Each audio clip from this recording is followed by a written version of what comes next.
Bismillahirrahmanirrahim. Assalamualaikum warahmatullahi wabarakatuh. Innal hamdalillah nahmaduhu wa nasta'inuhu wa nastaghfiruh wa na'udzubillahi min shururi anfusina wa min sayyiati a'malina. May yahdihillahu fala mudhillalah wa may yudlilhu fala hadiyalah.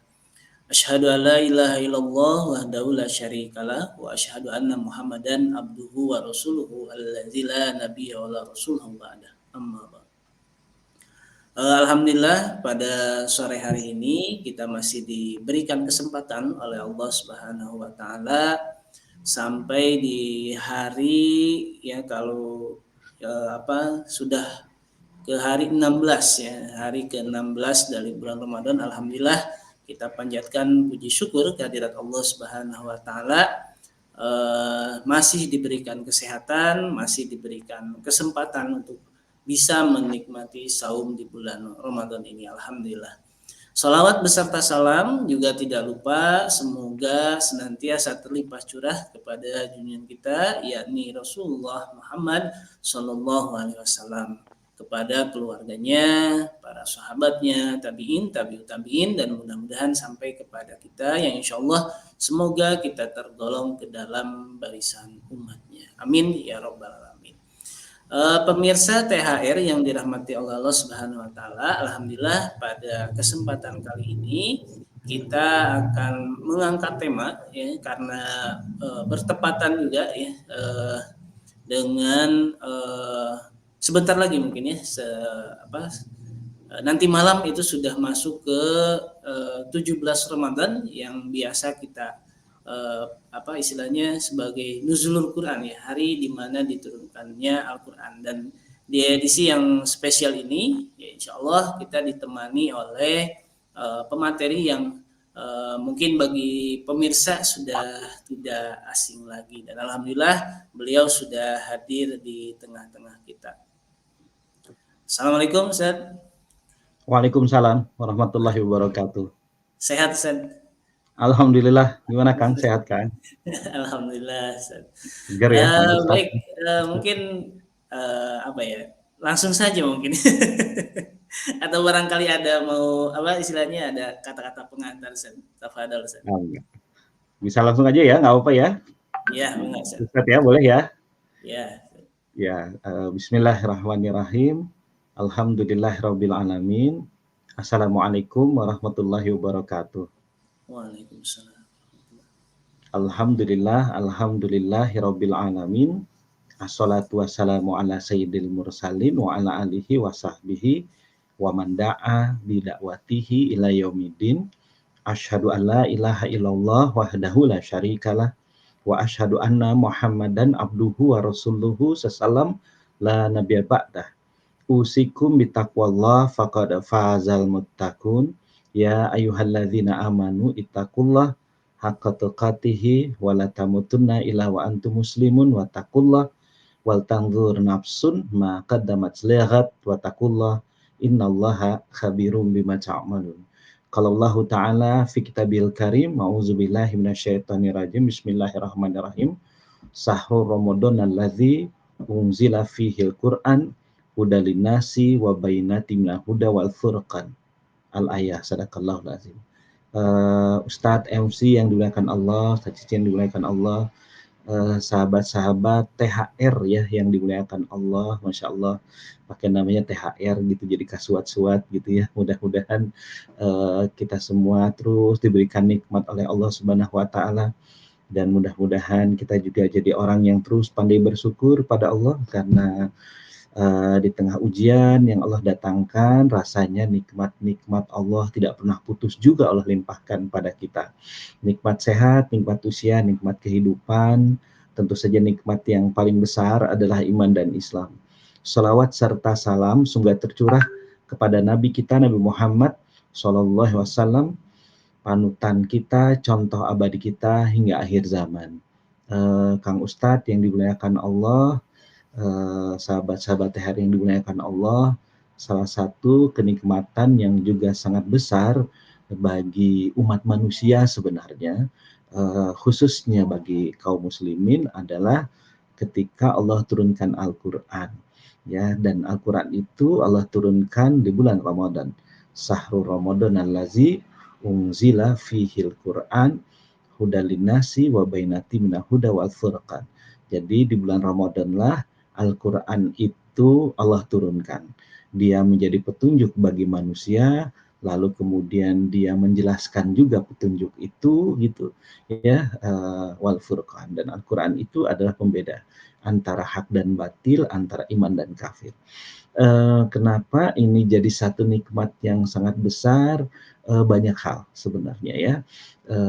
Pertama bahwa kalau kita bicara tentang din samawi yang diturunkan oleh Allah Subhanahu wa taala, maka din samawi itu Allah turunkan kepada nabi dan rasul, lalu kemudian kepada umatnya.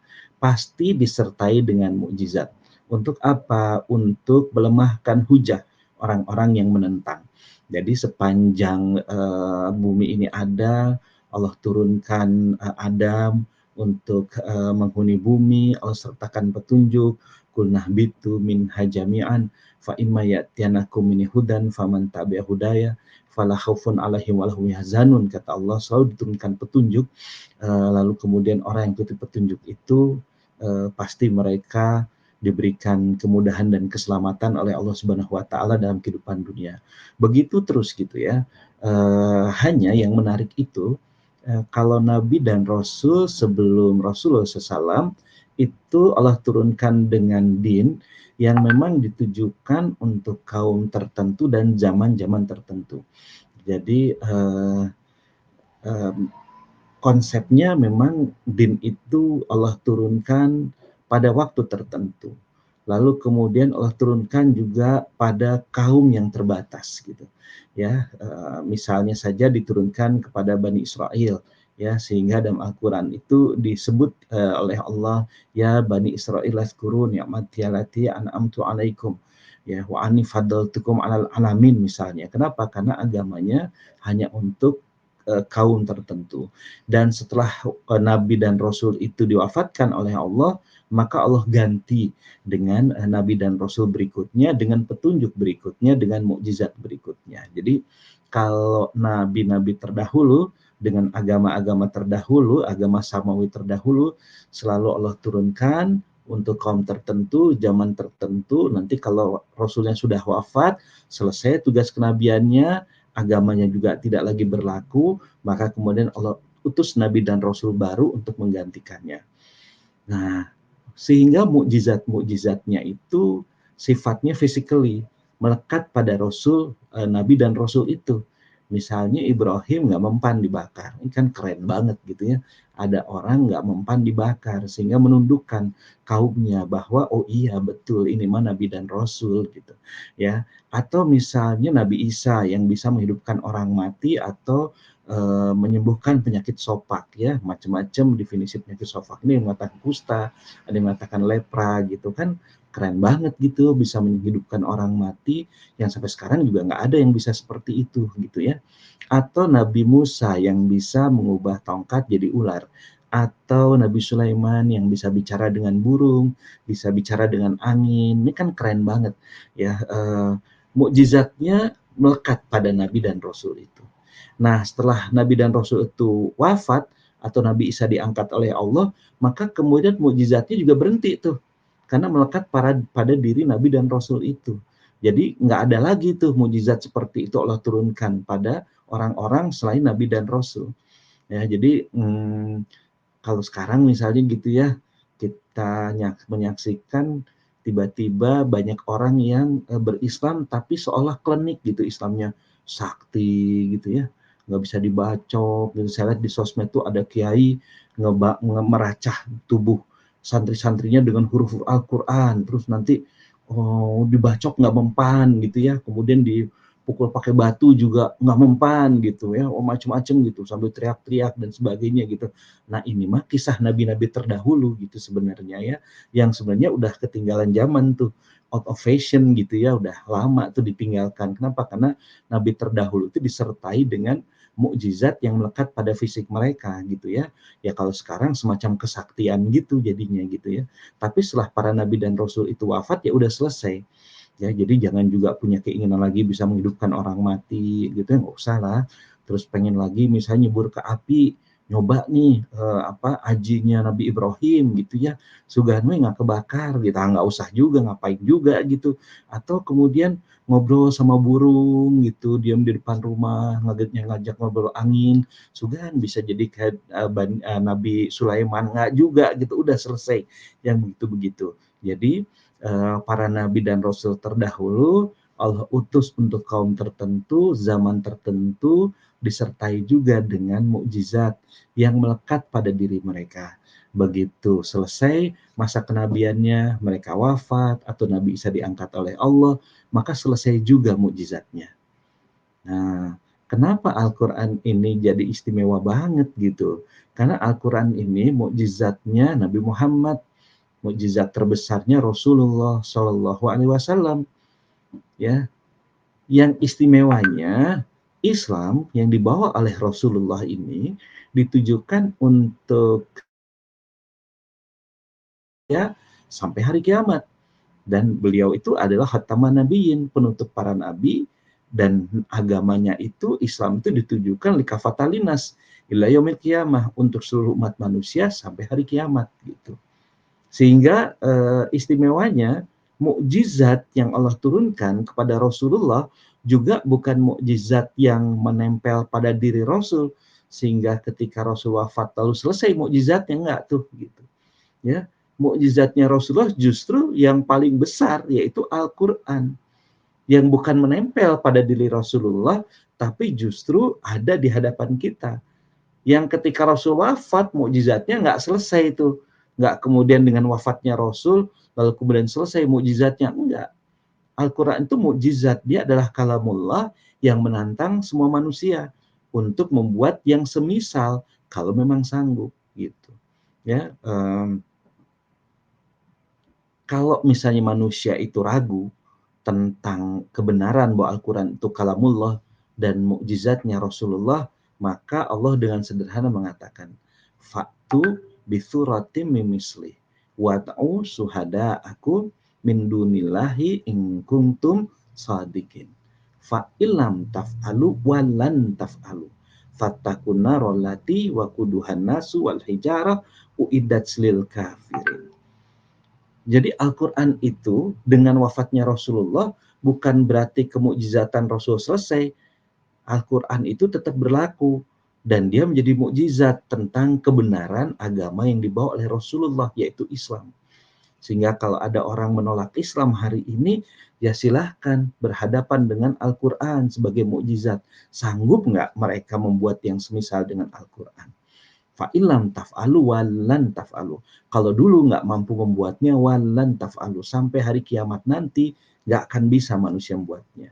Maka gimana? Lebih baik beriman dan takutlah pada api neraka yang bahan bakarnya manusia dan batu yang disediakan bagi orang-orang yang kafir yang menolak kerasulan Muhammad Rasulullah Shallallahu Alaihi Wasallam. Jadi sahabat-sahabat, kalau kita bicara istimewanya Al-Quran, Al-Quran itu kalamullah yang menjadi mukjizat terbesar para nabi dan rasul dibawa oleh Rasul SAW menantang manusia sampai hari kiamat nanti untuk membuat yang semisal dengan Al-Quran, dan yakin gak akan mungkin ada yang sanggup.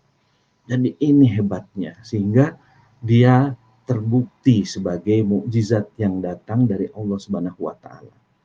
Gitu. Jadi salah satu hebatnya Al-Quran itu. Ya, karena itu juga kan yang paling sederhana nih buat kita yang sedang belajar nih, apa buktinya bahwa Al-Quran itu kalamullah dan mukjizat. Quran itu satu-satunya kitab yang bisa dihafalin sampai titik komanya gitu. Ya, kalau kita nih biasanya kalau kita punya masterpiece, karya tulis yang terhebat, skripsi, ya kan semua kita biasanya gitu kayak karya tulis terhebatnya skripsi gitu ya. Tapi kan kita nggak hafal juga skripsi kita. Paling kita tahu garis besarnya aja. Tapi kalau detil titik koma nggak hafal. Tapi Quran bisa loh kita hafalin titik komanya gitu. Ya, ini yang paling sederhana. Belum nanti diksinya, belum nanti pilihan-pilihan katanya, belum soal sastranya. Ya, kalau di rumah saya itu Di dekat rumah saya itu ada Insinyur Arifin Mufti namanya. Beliau itu penemu matematika Al-Qur'an. Beliau jago fisika, lalu kemudian menemukan matematika Al-Qur'an. Ternyata Al-Qur'an itu kalau menurut beliau adalah coding-coding matematik yang bukan datang dari manusia. Datangnya dari selain manusia. Kenapa? Saking rinci dan detailnya gitu. Ya, kenapa surat Al-Fatihah 7 ayat. Kenapa Quran surat Muhammad ada di Quran surat ke-47. Beliau tuh bisa membuktikan tuh secara matematik, ini dahsyat banget gitu Quran itu, dan sudah pasti bukan dari manusia. Nah, jadi sahabat-sahabat, inilah kehebatannya. Sehingga kalau kita baca Quran, ya kita bukan seperti baca novel, kita membaca kalamullah, kita sedang berinteraksi dengan Allah Subhanahu wa taala. Kalau kita menghafalkan Al-Qur'an, kita sedang menghafalkan ayat demi ayat yang menunjukkan kecintaan Allah kepada manusia, menunjukkan rasa sayang Allah kepada seorang mukmin. Sehingga membaca Al-Qur'an itu harusnya menyenangkan untuk kita. Kenapa? Ya, kalau ada kekasih menulis surat buat kita, lalu kemudian surat itu kita terima, ya kalau sekarang mungkin WA ya, kalau zaman saya dulu surat cinta tuh, ya gitu. Begitu dibaca, aduh rasanya nikmat banget gitu ya, bisa dapat surat dari kekasih, disimpan gitu ya, dijagain gitu ya, kekasihnya udah kemana, udah diambil orang, tetap aja suratnya dibaca gitu. Al-Quran itu kan surat cinta yang datang dari Allah Subhanahu wa Ta'ala. Jadi, kalau kita membacanya, menghafalkannya, masya Allah ya, pahalanya luar biasa. Jadi, inilah Al-Quran. Setiap ayat yang kita baca, setiap ayat yang kita hafalkan, itu nikmatnya luar biasa. Ya, jadi sahabat-sahabat, itulah dahsyatnya Al-Quran sebagai mukjizat terbesar yang turun kepada Rasulullah SAW yang akan berlaku sampai hari kiamat, yang membedakan dengan mukjizat-mukjizat Nabi terdahulu yang sifatnya physically. Ya, jadi orang yang masih membantah tentang ajaran Islam, ya tentang kebenaran Al-Quran, gampang. Fa in kuntum fi raibin mimma nazzalna ala abdina fa'tu bi suratin min misli wad'u syuhada'akum min dunillahi in kuntum shadiqin fa illam taf'alu wa lan taf'alu fattaqun narul lati waquduhan nasu wal hijarah uiddat lil kafirin. Wah, asik banget gitu ya. Jadi itu ya salah satunya. Yang kedua, kalau kita bicara membunyikan Al-Quran, sehingga harusnya kembalikan Al-Quran itu sebagai mukjizat terbesar gitu. Nggak usah nantangin, justru bukti bahwa kita ingin membunyikan Al-Quran itu gimana? Ya ikut Al-Quran itu gitu. Jadi malah jangan ditentang. Kenapa? Udah pasti kita nggak akan sanggup gitu. Jadi orang yang mentang Al-Quran itu ya orang yang sebenarnya melakukan pekerjaan sia-sia. Kenapa? Karena fa'ilam taf'alu, dulu juga orang udah nggak sanggup membuat yang semisal Al-Quran. Ilan taf'alu, maka selamanya juga kamu nggak akan bisa membuatnya. Jadi harusnya gimana? Beriman aja. Jadi cara kita membunyikan Al-Quran, salah satunya yang paling awal itu adalah beriman dulu dengan Al-Quran, bahwa Al-Quran itu adalah kalamullah, Al-Quran itu adalah mukjizat terbesar yang Allah turunkan kepada Rasulullah SAW, menantang manusia sampai akhir zaman nanti, sampai hari kiamat nanti, untuk yang membuat yang semisal, ya kalau tidak yakin tentang Al-Quran itu gitu ya. Sehingga kalau saya menyebutnya the miracle of Holy Quran, wah memang betul miracle banget gitu ya Al-Quran itu ya. Nah, yang juga menarik, kalau kita bicara membumikan Al-Quran, maka pertama harusnya Al-Quran itu dijadikan sebagai maklumatus sabiqoh indal insan. Dia harusnya menjadi informasi awal yang masuk ke dalam benak manusia. Harusnya anak-anak kita, juga kita, sebelum menerima informasi yang lain, harusnya menerima informasi pertama kali dari Al-Quran tentang segala sesuatu. Tentang manusia, tentang alam semesta, tentang kehidupan, harusnya kita terima lebih awal dari Al-Quran. Jadi jangan dulu nerima yang lain gitu, jangan belajarnya teori Darwin dulu, bahwa manusia nggak ada yang menciptakan, terjadi dengan sendirinya, lalu kemudian berevolusi jadi seperti sekarang gitu ya. Terus itu udah melekat dalam benak kita. Terus baru baca Quran. Geningan Al-Quran mengatakan bahwa manusia itu ciptaan Allah ya, yang Allah ciptakan dari tanah, lalu segumpal mani, lalu kemudian dia menjadi tumbuh, dewasa, mekar, layu, mati gitu ya. Bukan evolusi ternyata ya, bukan terjadi dengan sendirinya gitu. Confused, mana yang benar nih, Al-Quran atau sains, atau pandangannya Darwin. Bingung gitu. Saking bingungnya akhirnya mengatakan, udah deh, saya agnostik aja deh. Saya beragama, saya bertuhan tapi tidak beragama. Kenapa? Karena agama bikin bingung gitu. Kenapa orang banyak seperti itu? Karena dia menerima informasi lebih awal dari yang lain, ya, di samping Al-Quran. Baru kemudian belajar Quran setelah dewasa. Nggak semuanya bisa kemudian mengalahkan informasi awal yang dia terima begitu dia baca Quran. Kebanyakan ketika Al-Quran itu berbenturan dengan apa yang dia pahami sebelumnya, Qurannya ditinggalkan. Kenapa? Saya sudah lebih dulu dapat informasi nih. Gitu. Ya, berapa banyak sih orang yang sudah hidupnya dengan riba, lalu kemudian ketika dia baca Al-Quran bahwa riba itu haram, nggak serta-merta dia akan meninggalkan riba. Karena dia sudah dapat untung banyak dari sana. Dia kemudian akan cari pembenaran atau mengatakan nanti Quran itu turunnya pada masa Rasulullah ya, kan belum ada bank waktu itu ya, jadi pasti ini mah ayat-ayat riba udah nggak berlaku. Kenapa? Karena sekarang sistemnya perbankan gitu, perbankan ribawi. Akhirnya apa? Ayat Al-Qur'annya terkalahkan oleh pemahaman dia sebelumnya, karena ada maklumat sabikoh yang muncul sejak awal gitu dalam benaknya. Ya, pada dalam Al-Quran Allah mengingatkan, qad ja'akum basairu mir rabbikum faman absara falinafsihi wa man amiya fa'alaiha wa ma ana alaikum bihafiz. Allah mengatakan, sungguh kata Allah, telah aku datangkan basairu, pandangan, maklumat yang paling awal mir rabbikum, dari Tuhan engkau. Apa? Al-Quran. Maka faman absara, orang yang mau mengambil Al-Quran itu falinafsihi, keuntungan untuk dirinya. Waman amia, tapi siapa yang buta nggak mau mengambilnya, fa'alaiha, kerugian untuk dirinya. Wama, tidaklah anak aku, kata Rasulullah, alaikum, atas kamu, bihafiz, aku nggak menjaga kamu, kata Rasulullah. Tugas Rasul hanya menyampaikan risalah, ya, membawakan wahyu yang diterimanya untuk sampaikan pada umat manusia. Tapi ada yang menerima, ada yang menolak. Yang menerima dia pasti falahufun alaihim walahum yahzanun, yang menolak ulaika humul khasirun. Persoalannya kenapa menerima, kenapa menolak?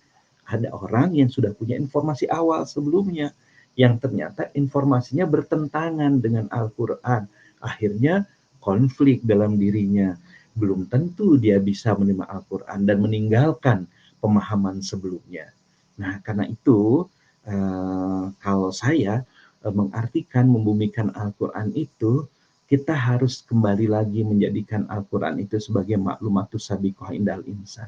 Harusnya Al-Quran itu informasi awal yang pertama kali masuk ke dalam benak manusia. Sehingga ibu-ibu yang sedang hamil gitu ya, bacakan Al-Quran untuk anak-anaknya, walaupun anaknya masih di dalam kandungannya. Sehingga dia menjadi informasi awal. Ya, saya ingat benar tuh ya, dulu waktu kecil ibu saya kebetulan tukang ngajar Al-Quran gitu ya, bukan ustazah sih. Ya kalau sekarang disebutnya ustazah, cuman kalau dulu mah kan ngajar Quran aja gitu ya, ngajarin Iqra gitu, bukan ceramah ibu saya tuh, tapi memang guru ngaji. Nah, guru ngaji lebih tepatnya gitu, guru ngaji gitu. Karena ibu saya jago tahsin gitu, ibu saya tuh pinter banget tahsinnya gitu. Dia setiap subuh itu, habis sholat subuh tuh nggak langsung tidur, nggak tidur lagi, tapi sebelum masak itu baca Quran dulu gitu. Nah saya karena dulu waktu kecil bawong gitu, nakal gitu ya, begitu ibu saya baca Quran, karena kan belum ada murotal zaman itu kayak kita sekarang tinggal pasang HP gitu ya, kalau dulu kan enggak ya, ya kita yang harus ngaji, ibu saya ngaji gitu ya. Saya suka nutup kuping saya gitu, kenapa? Aduh, subuh-subuh dibacakan Al-Quran, asa merinding gitu ya, asa takut gitu ya, asa ngeri gitu, kayak udah mau mati gitu ya. Tapi dalam perjalanannya begitu mulai gede, ayat Al-Quran tuh memanggil-manggil lagi gitu. Seolah dia mengingatkan saya, kamu dulu pernah dibacakan Al-Quran, dan Al-Quran itu indah ketika dibacakan oleh orang tua kamu gitu. Nikmati betul gitu. Ya, alhamdulillah dalam perjalanannya saya sempat nakal, lalu kemudian kembali lagi. Oh, ternyata Quran itu manggil-manggil lagi. Kenapa? Maklumatus sabiqah indal insan. Dia jadi informasi awal yang muncul harusnya dalam benak manusia. Ya, jadi kalau kita temanya sekarang membumikan Al-Quran, kita nggak punya pilihan kecuali jadikan Al-Quran itu sebagai informasi yang paling awal dalam benak anak-anak kita, dalam benak orang-orang sekeliling kita gitu, sehingga dia mengalahkan informasi-informasi yang lain yang masuk kemudian gitu ya. Kenapa penting? Karena Nabi Adam pun diistimewakan oleh Allah dari malaikat kan, karena Nabi Adam diberikan informasi oleh Allah ya tentang benda-benda, sementara malaikat tidak gitu. Malaikat awalnya menganggap bahwa lebih mulia dari Nabi Adam, sehingga muncul perdebatan kan, kok atas alufiha mayufsidu fiha wasfiku dima wa nahnu nusabihu bihamdika wa nuqaddisulak gitu. Kok kenapa sih harus Adam gitu, sementara kami kan selalu saja menyembah, nggak pernah males menyembah engkau gitu ya. Tapi kemudian Allah menunjukkan bahwa keutamaan Adam adalah karena Adam lebih awal menerima informasi tentang segala sesuatu dibandingkan dengan malaikat. Sehingga Allah katakan ambiuni bi asma'i haula'i bi asma'ihim ya, falama amba'ahum bi asma'ihim qalu alam akul lakum ya, bukankah aku sudah mengatakan pada kamu ini a'lamu ya ghaibas samawati wal ard wa a'lamu ma tubduna wa kuntum taktumun.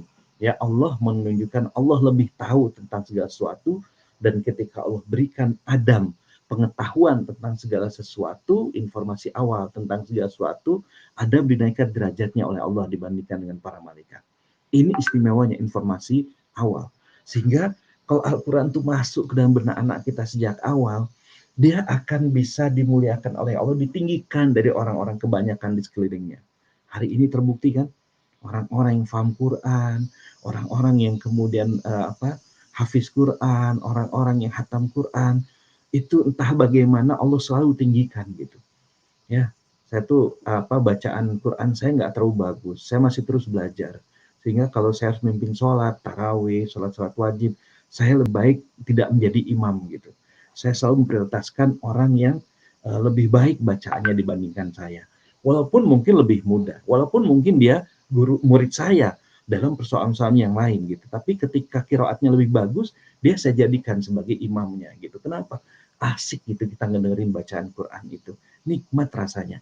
Kita muliakan dia karena itu. Betul nggak?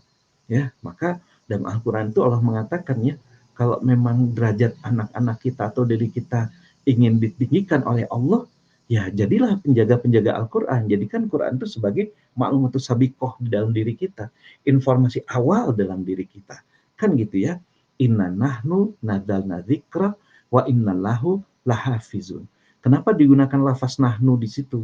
Jamak gitu. Bukan berarti Tuhannya banyak, bukan berarti Allah itu banyak sehingga di situ ada nahnu, tapi yang menjaga Al-Quran itu Allah Subhanahu wa taala, Jibril, Rasulullah, para sahabat, tabi'in, tabi'in, para salafus soleh sebelum kita, dan para penghafal Al-Quran. Kan mereka lah yang menjaga Al-Quran itu. Sehingga jadikan diri kita penghafal Al-Quran. Bapak-bapak nih yang sudah mulai seusia dengan saya, di atas 40 tahun, di atas 50 tahun umurnya, mulailah jadi penghafal Al-Quran. Kalau agak sulit menghafalkan Al-Quran, karena umur kita juga sudah tidak muda gitu, maka gimana cara yang paling efektif untuk menghafalkan Al-Quran? Caranya, ulang ayat Al-Quran itu 7 kali, kemudian catatkan. Jadi saya tuh mempelajari Al-Quran itu sekarang dengan cara mencatat. Ya, jadi setiap ayat itu saya catat, setiap surat saya catat. Saya ngafalin Al-Quran itu saya catat sampai 7 kali. Ya, udah itu biasanya kalau 7 kali saya sudah mengulang tulisan itu, biasanya saya hafal. Ya, lalu kemudian nanti istimewanya apa? Saya masih bisa jadi nulis Quran itu satu persatu. Gitu. Jadi kalau misalnya disuruh juz amma tolong tulisin dong, saya bisa tuh juz amma. surat-surat di juz amma tuh saya bisa nulis, saya hafal dan saya bisa menulisnya gitu. Kenapa? Karena lebih mudah bagi saya yang sudah berumur untuk menghafalkan Quran seperti itu ya. Jadi gitu ya. Jadi kalau isunya adalah membumikan Al-Quran, pertama ya tentu saja jadikan Al-Quran itu sebagai ma'lum sabiqah, dan itu penting ya gitu ya. Dan kenapa pentingnya menjadikan Al-Quran itu sebagai ma'lum sabiqah gitu? Karena informasi itu menentukan nanti sikapnya seseorang. Kalau informasi itu datangnya dari Al-Quran, maka muncul hukum atas fakta di Al-Quran itu, muncul kecenderungannya, muncul kemudian amalnya. Jadi kalau tauhid dia ambil, tapi kalau informasi dari sekuler, tauhid malah ditinggalkan gitu. Mereka mengatakan semua agama sama, yang dimunculkan justru sinkritisme. Bahkan bukan hanya dengan agama-agama samawi, sekarang dengan kebudayaan dan sebagainya disamakan Islam tuh. Jadi Islam sama aja dengan budaya yang lain kan gitu. Kenapa? Karena nggak ada informasi awal dari Al-Quran. Misalnya gitu, ada yang mengatakan bahwa Tuhan tuh nggak pernah declare bahwa dirinya ada dalam Al-Quran. Sehingga Tuhan itu hayalan Muhammad tentang Tuhan gitu, Allah itu. Kenapa dia bisa mengatakan seperti itu gitu? Ya, sebagaimana juga agama-agama yang lain mendeskripsikan Tuhan sesuai dengan fantasinya gitu. Ya, jadi sama katanya Allah tuh sama seperti Tuhan-Tuhan agama yang lain yang dideskripsikan oleh para pemeluknya gitu. Sama Rasul juga begitu. Sehingga Allah itu rekaan Muhammad katanya gitu. Ini kan langsung akidah kita yang diserang. Kenapa tiba-tiba kaum muslimin kemudian oh iya ya sama gening agama tuh ya semuanya ya ya kalau percaya Tuhan ada, kalau nggak percaya Tuhan ada, Tuhan nggak ada. Jadi seolah Tuhan itu hanya sebatas rekaan dalam benak manusia. Tapi kalau kita baca Quran gimana? Al-Quran sendiri mengatakan, Qul huwallahu ahad, Allahus samad, lam yalid walam yulad, walam yakul lahu kufuwan ahad. Allah sendiri yang declare, Qul katakanlah Muhammad, huwa dia Tuhanmu tuh Allah ahad yang satu. Jadi Allah declare bahwa Allah tuh ada. Kenapa? Karena domir huwa itu berarti menunjukkan ada. Kan huwa itu bukan berarti sahibul ghaib yang nggak ada gitu, hanya tidak tampak oleh manusia, tidak tampak oleh orang yang membicarakan gitu ya. Artinya dia ada gitu, dan Allah itu bukan rekaan Muhammad atau bukan Tuhan kesepakatan, ngerti ya, Tuhan kesepakatan ya. Lata dan Uzza, Hubal dan Manat itu Tuhan kesepakatan ya. Kita sepakat yuk nama Tuhan kita siapa, udah jika nama pantasnya Lata dan Uzza, Hubal dan Manat gitu ya. Pantas tuh, pantas, oke. Jadikan Tuhannya, siap gitu. Kasih tahu ke anaknya ya, kasih tahu ke anaknya, kasih ke cucunya ya, kasih tahu ke cucunya, kasih tahu ke buyutnya ya, kasih tahu ke buyutnya. Turun temurun selama beberapa generasi mereka mengatakan Tuhan kami Lata dan Uzza, Hubal dan Manat. Ketika ditanya kenapa, sepakat gitu. Banyak orang memunculkan Tuhan, konsep Tuhan itu karena kesepakatan. Sepakat ya, kita mengatakan bahwa Uzair itu anak Tuhan. Waqalati Yahudu Uzair ibnullah, waqalati Nasara Isa ibnu Maryam ibnullah. Itu kan kesepakatan. Mereka sepakat. Zalika qauluhum bi afwahim. Ini hanya pengulangan-pengulangan. Ini budaya lisan mereka. Ya, kesepakatan orang-orang mereka sebelumnya. Sehingga mereka mengatakan Uzair itu anak Tuhannya, oke sepakat kita. Isa itu anak Tuhannya, oke sepakat kita. Gitu. Tapi Allah bukan kesepakatan. Karena Allah langsung declare, Qul huwallahu ahad. Allah. Ketika mereka bertanya kepada Muhammad, siapa Tuhannya Allah? Allah langsung mendeklarkan dirinya. Karena Al-Quran itu kalamullah, perkataan Allah. Gitu. Jadi menunjukkan bahwa kalau ada orang mengatakan Allah nggak pernah declare, berarti nggak pernah baca surat Al-Ikhlas dong. Gitu. Qul huwallahu ahad, Allahus samad. Lam yalid wa lam yulad. Allah jelas nggak beranak dan tidak diperanakan. Jadi kalau orang mengatakan semua agama sama, Tuhannya sama, enggak. Allah itu tidak beranak dan tidak diperanakan. Sementara yang lain Tuhannya punya anak, Tuhannya punya istri, Tuhannya makan dan minum gitu. Sementara Allah enggak gitu. Kan salah satu cara ya Allah menundukkan para nabi dan rasul ini sehingga tidak dijadikan Tuhan oleh pengikutnya dengan cara memunculkan nilai-nilai kemanusiaannya. Makan, jalan-jalan ke pasar, minum, sakit, kan gitu kan. Itu menunjukkan bahwa oh ini mah makhluk bukan Tuhan. Sementara kalau Allah Allah mengatakan walam yakul lahu kufuwan ahad. Ini kan maklumat sabikoh yang harusnya masuk ke benak kaum muslimin. Sehingga ketika ditanya, loh kok Tuhannya kaum muslimin nggak ada ya? Mana wujudnya nggak ada? Loh, lo udah declare. Walam yakul lahu kufuwan ahad. Kalau Allah kemudian menunjukkan dirinya dalam bentuk visual, tentu Allah jadi kehilangan sifat-sifat ketuhanannya. Jadi sama dengan manusia. Jadi kalau laki-laki nanti perempuan yang komplain, kalau perempuan nanti jadi laki-laki yang komplain, kalau binatang nanti jadi manusia yang komplain, kan gitu. Ya, kalau Tuhannya divisualkan, nanti tiba-tiba bikin patungnya gitu, terus nanti, aduh kulitnya kurang putih nih, kok agak hitam, dicat putih lagi, keputihan, apa namanya, keputihan nih kurang hitam, tambah lagi warna hitamnya. Jadi Tuhan jadi mainan banget gitu. Terus kok hidungnya kurang mancung ya, kayaknya ya Tuhan tuh ya, kayaknya lebih gantengan Tom Cruise deh daripada Tuhan, kan aneh gitu kalau ada Tuhan divisualkan. Allah mengingatkan, walam yakul lahu kufuwan ahad. Ini menunjukkan bahwa luar biasa Quran itu sebagai maklumatus sabiqah indal insan. Sayangnya ini nggak banyak disampaikan.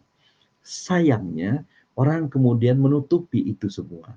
Sehingga kaum muslimin dibuat confused hari ini dengan serangan-serangan yang muncul terhadap akidahnya.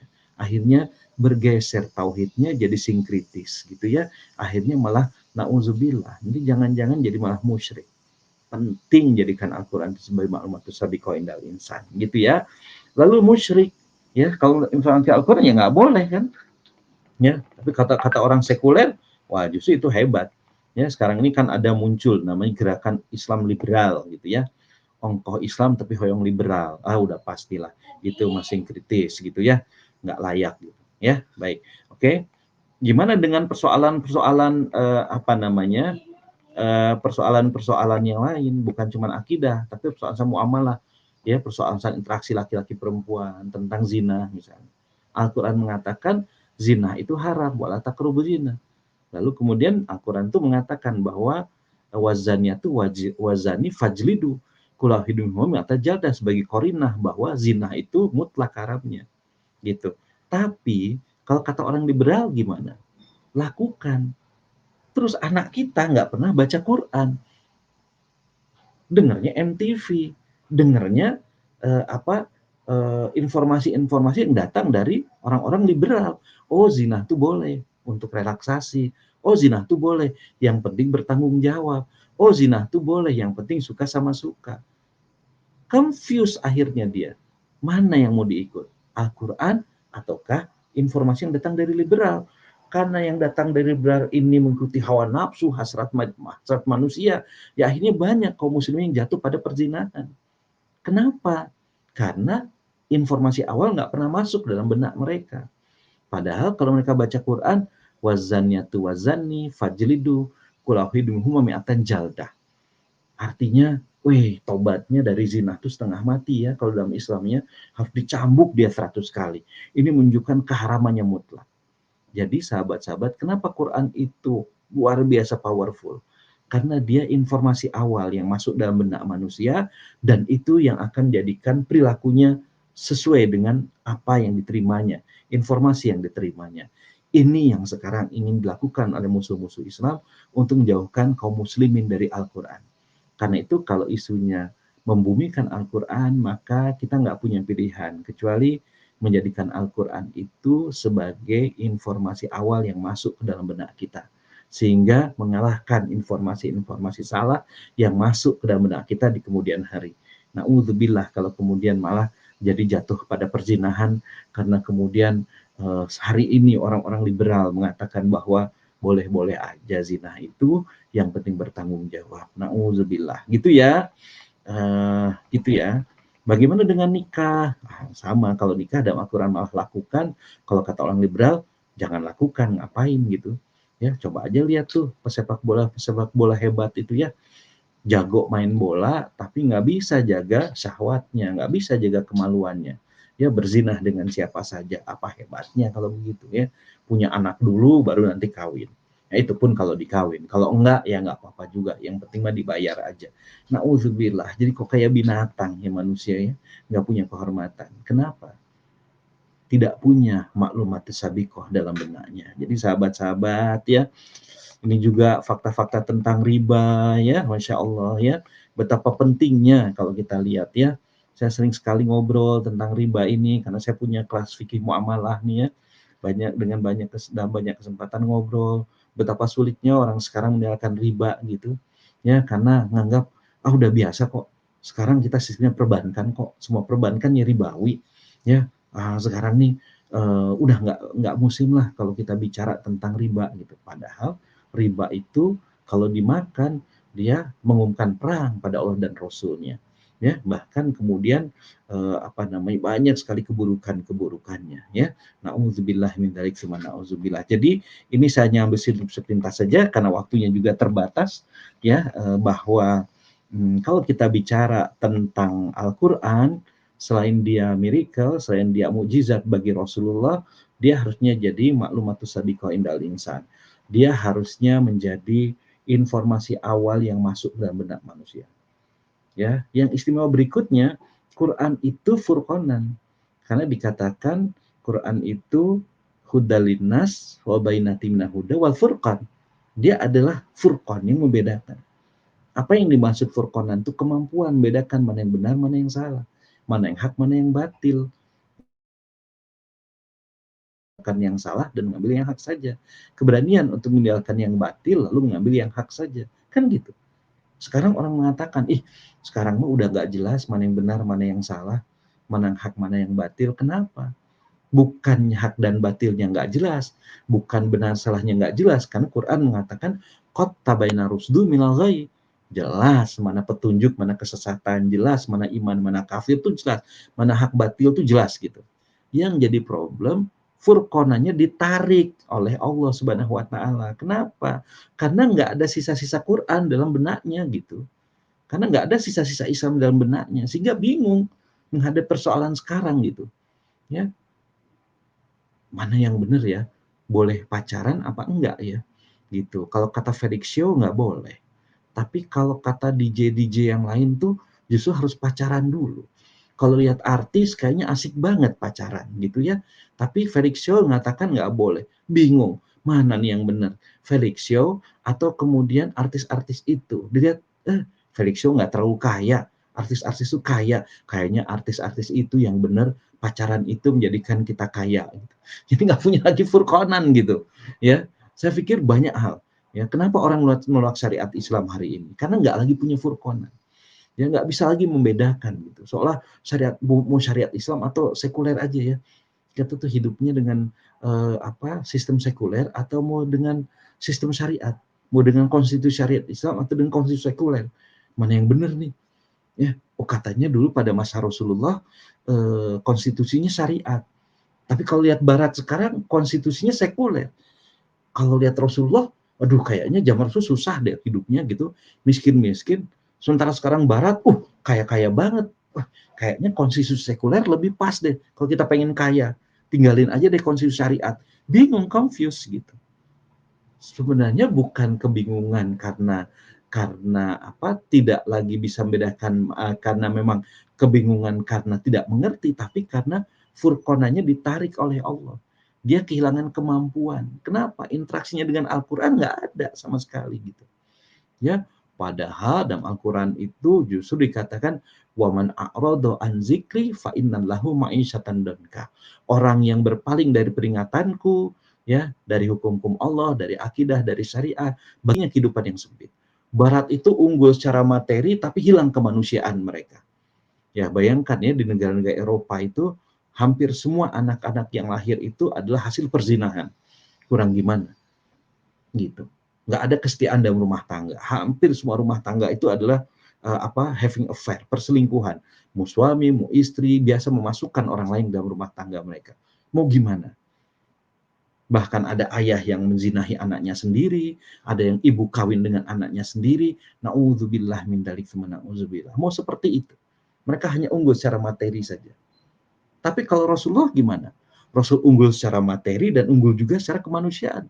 Nilai-nilai ruhiyahnya luar biasa dan keunggulan materinya luar biasa.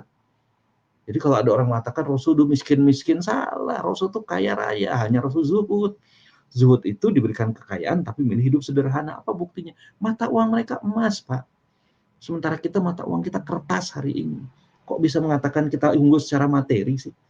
Kita tuh nggak unggul hari ini. Kita tuh jauh di bawahnya Rasulullah. Hanya opini yang dimainkannya aja. Seolah-olah, oh, wah sekarang ada teknologi. Ya iya, kalau teknologi mah berkembang. Teknologi mah nggak ada yang terbarukan, nggak ada yang ketinggalan. Teknologi selalu kan berganti terus gitu. Namanya teknologi. Teknologi mah nggak bisa diklaim sebagai bagian dari sebuah peradaban. Teknologi mah dia terus berkembang. Semuanya juga membutuhkan teknologi. Ya. Jadi kalau sekarang kita bandingkan, Barat tuh kayaknya hebat banget, keren banget. Enggak. Mereka mati secara kemanusiaan.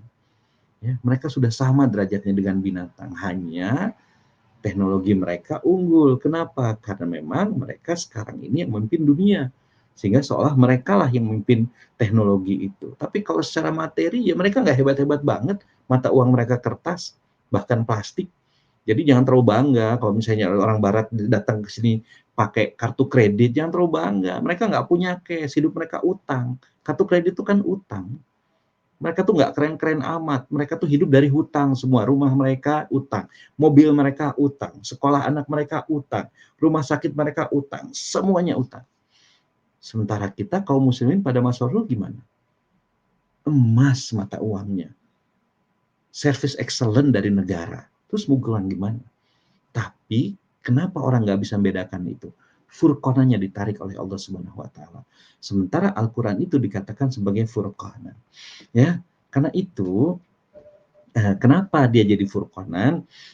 Karena gini, kekuatan furqanan itu menjadikan seorang muslim punya kemampuan untuk mengambil keputusan. Ya, jadi keputusan itu bukan sekedar untung rugi, maslahat mudarat, bukan. Tapi Al-Qur'an itu harus kemudian menjadi, kalau biasanya orang ngambil keputusan tuh gini, ada fakta, ada hukum atas fakta. Kalau untung amalkan, kalau rugi tinggalkan.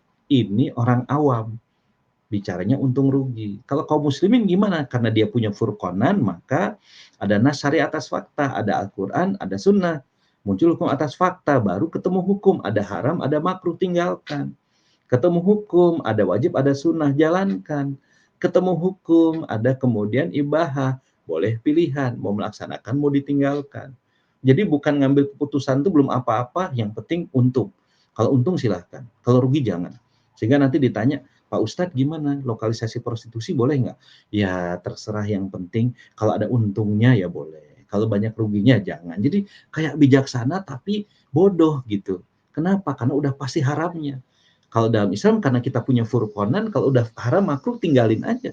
Tapi kalau wajib sunnah jalankan. Nggak usah dicari lagi untung ruginya. Kalau kita bicara ibahah, baru kita bicara mana yang menguntungkan, mana yang merugikan. Boleh, kalau udah ibahah, dipastikan dulu kebolehannya. Jadi, sahabat-sahabat, inilah pentingnya Al-Quran. Jadi, kalau kita mau bicara tentang Al-Quran, ya membumikan Al-Quran, maka gimana? Jadikan Quran itu sebagai furqanan lagi. Difahami kuncinya. Karena kalau nggak difahami, nggak akan pernah bisa jadi furqanan. Jadi furqanan itu bukan sinar putih yang masuk ke dalam diri kita, tiba-tiba bleng. Kita jadi bisa membedakan mana yang benar, mana yang salah. Nggak. Tapi justru karena kedekatan kita memahami Al-Quran, sehingga kita tahu, oh ini benar menurut Al-Quran, oh ini salah menurut Al-Quran, oh ini hak menurut Al-Quran, oh ini batil menurut Al-Quran. Sehingga kita mengerti betul. Begitu juga dengan benda-benda. Kalau biasanya, kalau ditanya tentang benda, pasti enak, nggak enak. Kalau enak ambil, gunakan. Kalau nggak enak tinggalkan. Kalau dengan furqanan kan nggak gitu. Kenapa? Karena ada nas syariat atas fakta. Haram tidak tinggalkan, halal ya baru manfaatkan. Dipastikan dulu kehalalannya. Nah ini kan furqanan. Nggak semua orang punya kemampuan seperti ini. Sebagian orang confused. Mesti gimana nih berhadapan dengan kondisi sekarang gitu. Akhirnya hanya mengandalkan jika nama meren sugan. Mun salah Allah ge ngarti. Itu nggak ada kepastian gitu.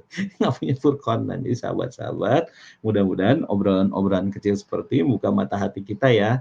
Jadi kalau kita bicara sebagai membumikan Al-Quran, ya Quran harus kembali sebagai furqanan. Ya, sebagai pembeda dalam diri kita untuk mengambil keputusan. Ya, dan itu berarti harus difahami ya. Lalu berikutnya yang terakhir deh ya, karena waktunya juga udah kelamaan, Al-Qur'an itu sebagai al-mahraj, dia solusi. Wa may yattaqillah yaj'al lahu makhrajan wa yarzuqhu min haitsu la yahtasib. Quran itu dia al-mahraj, jalan keluar. Allah turunkan untuk menjadi solusi atas berbagai macam persoalan. Sehingga ketika seorang muslim berhadapan dengan persoalan, dia akan bertanya, gimana Allah memberikan jawaban persoalan itu? Dulu sahabat punya problem tentang perempuan yang haid. Gimana nih perempuan yang haid? Apakah setelah diutusnya Rasulullah, posisi perempuan yang haid masih sama dengan orang-orang terdahulu? Dipisahkan dari rumahnya, dibikinkan tempat tertentu, selama haid dia tinggal di situ, nggak boleh gabung di rumah inti. Apa masih seperti itu? Karena haid itu kotoran. Mereka nanya dong pada Rasulullah, gitu. Muncul solusi dari Allah. Oh enggak, kalau pada masa Rasulullah sekarang enggak gitu. Perempuan itu kalau dia haid, dia tetap tinggal bersama dengan keluarganya. Boleh tidur bersama suaminya, tapi enggak boleh jima. Nah, ini kan solusi. Ketika sahabat kebingungan Subhanahu wa ta'ala. Lewat apa? Al-Quran. Dulu orang kalau punya harta rampasan perang, itu dibiarkan, disimpan di tengah lapangan, nanti disambar api, hangus semuanya. Sekarang, setelah diutusnya Rasul, apa masih sama hukumnya seperti itu? Mereka bingung, nanya ke Rasulullah. Maka kemudian muncul keputusan, oh enggak, sekarang lain lagi.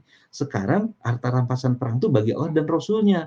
Mas, apa maksudnya? Disimpan di Baitul Mal gitu. Yas'alunaka anil anfal. Kulil anfalu lillahi wa rasul fattakullah waslihu dzata bainikum wa atiullah wa atiur rasul in kuntum mu'minin. Jadi sekarang al-anfal, harta rampasan perang itu bukan disimpan di tengah lapang lalu disambar petir, enggak. Sekarang untuk Allah dan Rasulnya. Gimana caranya? Simpan di Baitul Mal. Mahraj kan Al-Quran itu solusi. Begitu juga tentang ketatanegaraan, begitu juga tentang ekonomi gitu. Tiba-tiba sahabat diperintahkan oleh pimpinan pasukan. Pimpinan pasukannya ingin mengetes kesetiaan para pasukannya. Ya, gimana caranya? Diperintahkan pasukan itu masuk ke dalam api. Sebagian mau ikut, sebagian enggak. Bingung sahabat. Ini mesti gimana? Nanya ke Rasulullah. Gimana? Kami diperintahkan oleh pimpinan pasukan kami untuk masuk ke dalam api. Diikut jangan. Maka Rasul mengatakan gimana? Kalau kalian ikut, maka kalian abadi selamanya di api neraka. Nggak boleh ikut pemimpin yang kemudian mentahkan pada kemaksiatan. La ta'ata fi makhluqi fi maksiati rabbi. Nggak ada ketaatan pada pemimpin dalam kemaksiatan kepada Allah Subhanahu wa taala. Maka turun ayat. Ya ayyuhalladzina amanu atiullaha wa atiur rasulah wa ulil amri minkum. Taatlah pada Allah, taatlah pada Rasul, dan taat pada pemimpin. Diperintahkan kita taat pada pemimpin, tapi fa in tanaza'tum fi syai'in faraduhu ilallah wa rasul. Tapi kalau kalian berselisih, beda pandangan tentang sesuatu, siapa yang beda pendapat? Nggak mungkin Allah dan Rasulnya. Nggak mungkin kita beda pendapat dengan Allah dan Rasulnya. Pasti kita beda pendapat dengan ulil amri, dengan pemimpin gitu. Kan sangat mungkin terjadi perbedaan pendapat. Maka gimana? Hukumnya kembalikan pada Allah dan Rasulnya. Ini kan solusi. Di tengah kebingungan sahabat, Allah ngasih makhraj. Kalian harus taat pada pemimpin, tapi kalau pemimpin memerintahkan pada maksiat, jangan ikut ya gitu. Kalau kalian ikut, kalian binasa selamanya. Kan jelas jadi seorang muslim. Seorang muslim itu taat pada pemimpinnya, tapi dia juga cerdas. Nggak bisa pemimpin itu ngajak kepada kemaksiatan lalu kemudian ditaati. Kalau ditaati, wah malah celaka dirinya gitu. Jadi nggak ada misalnya, terserahlah kumano di belangkon. Nggak bisa kalau dalam Islam. Biarin aja lah nanti dosa dia yang nanggung. Kalau kita ikut, ya sama aja kita nanggung dosa juga gitu. Bayangkan tuh. Dia jadi solusi untuk semua persoalan hidup. Maka kalau kita bicara Al-Quran, dia bicara tentang hututun aridah. Garis-garis besar tentang segala sesuatu. Bukan cuma ibadah, tapi juga tentang makanan, minuman, pakaian, akhlak, juga tentang tata pemerintahan, ekonomi, ukubat, semuanya ada dalam Al-Quran. Sehingga sebenarnya seorang muslim ya, kalau dia yakin dengan Al-Quran gitu, ngapain sih nyari solusi dari Adam Smith gitu untuk ekonomi? Ngapain sih nyari solusi dari Montesquieu kalau bicara tata pemerintahan gitu? Ngapain sih pakai hukum sekuler Belanda yang kata penjajah itu, sementara kita punya ukubat? Dan itu ada al-makhraj yang Allah turunkan gitu. Jadi satu problemnya, jauh dari Al-Quran. Sehingga nggak mau menjadikan Quran itu sebagai al-makhraj, jalan keluar, solusi atas semua persoalan. Ya kayak negeri ini hari ini. Akhirnya karut-marut nggak pugu. Tata pemerintahan nggak pugu, ekonomi nggak pugu, peradilan nggak pugu. Kenapa? Karena jauh dari tuntunan Allah. Al-Qur'annya disingkirkan, nggak mau dijadikan al-makhraj, nggak mau dijadikan jalan keluar atas semua persoalan hidup. Jadi sahabat-sahabat, kalau kita bicara tentang apa namanya manusia, ya Al-Quran itu jadi solusi buat kehidupan manusia ya. Begitu juga kalau kita bicara tentang kehidupan, Al-Quran itu harusnya jadi al-makhraj. Sehingga konstitusi tertinggi dalam sebuah negara itu Al-Quran harusnya. Konstitusi syariat yang bersumber dari Al-Quran. Kenapa? Karena persoalan-persoalan kemasyarakatan itu diselesaikannya kalau bicara tentang sebuah masyarakat ya oleh konstitusi, bukan masyarakat itu menyelesaikan sendiri. Lalu kalau konstitusinya sekuler ya gimana menyelesaikan persoalan masyarakat dengan baik? Kalau konstitusinya nggak mengacu pada Al-Quran, gimana mau menyelesaikan persoalan kemasyarakatan dengan benar? Sementara Al-Quran menjelaskan tentang semua persoalan. Jadi sahabat-sahabat, akang moderator yang dimuliakan Allah, akang ustadz yang dimuliakan Allah, rasanya kalau kita mau memberikan Al-Quran, ya salah satunya jadikan Al-Quran itu sebagai al-mahraj. Bertemu dengan problem, solusinya harusnya ngambilnya dari Al-Quran dong, jangan dari yang lain gitu maksudnya.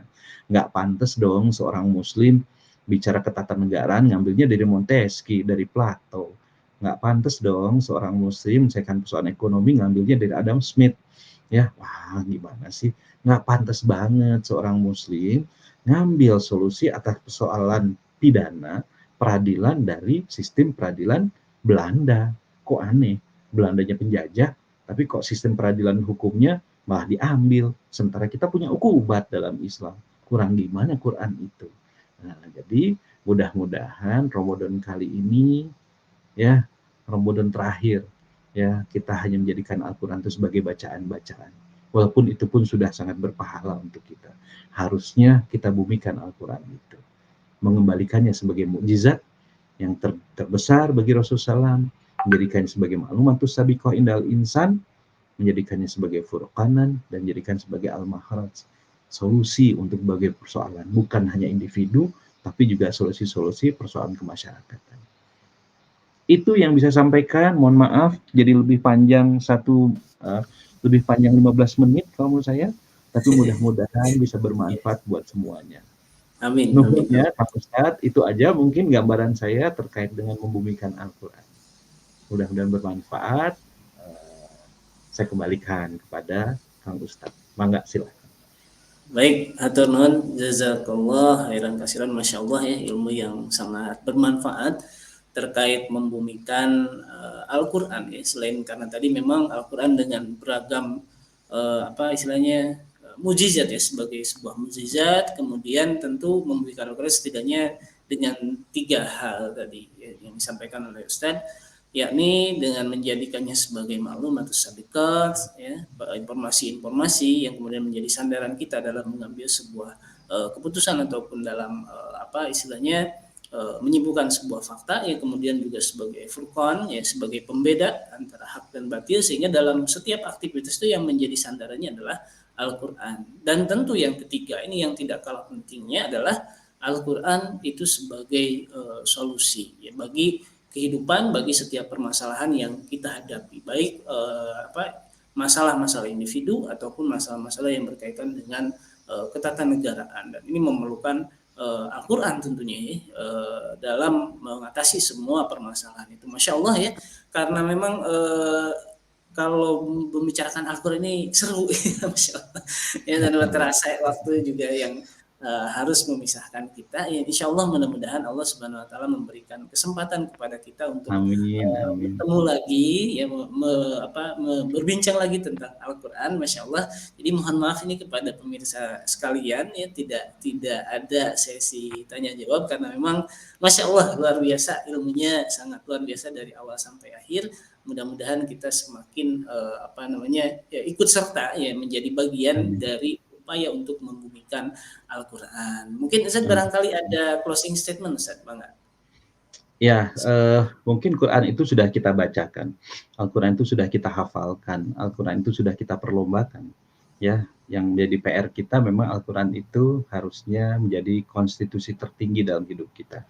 Sehingga setiap persoalan yang kita hadapi dalam hidup ini, ya diselesaikan dengan merujuk pada Al-Quran. Ini mungkin PR terbesar kita, agenda terbesar kita di Ramadan kali ini. Gimana menjadikan Quran itu sebagai problem solving untuk persoalan kehidupan kita.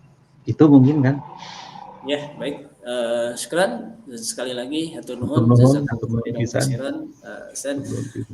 baik pemirsa, jangan lupa untuk like, ya, kemudian juga subscribe, ya, dan tidak kalah pentingnya adalah share. Karena insya Allah ketika pemirsa sekalian share informasi ini, menge-share acara ini, mudah-mudahan menjadi pahala jariah ya bagi teman-teman, bagi sahabat semuanya.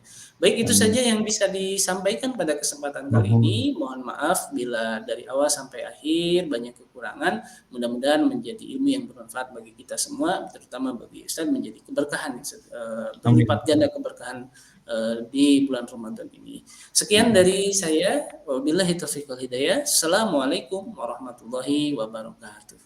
Waalaikumsalam warahmatullahi wabarakatuh. Hatur nuhun ya Kang, saya langsung ya.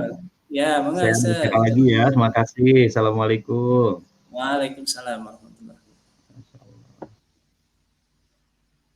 wabarakatuh.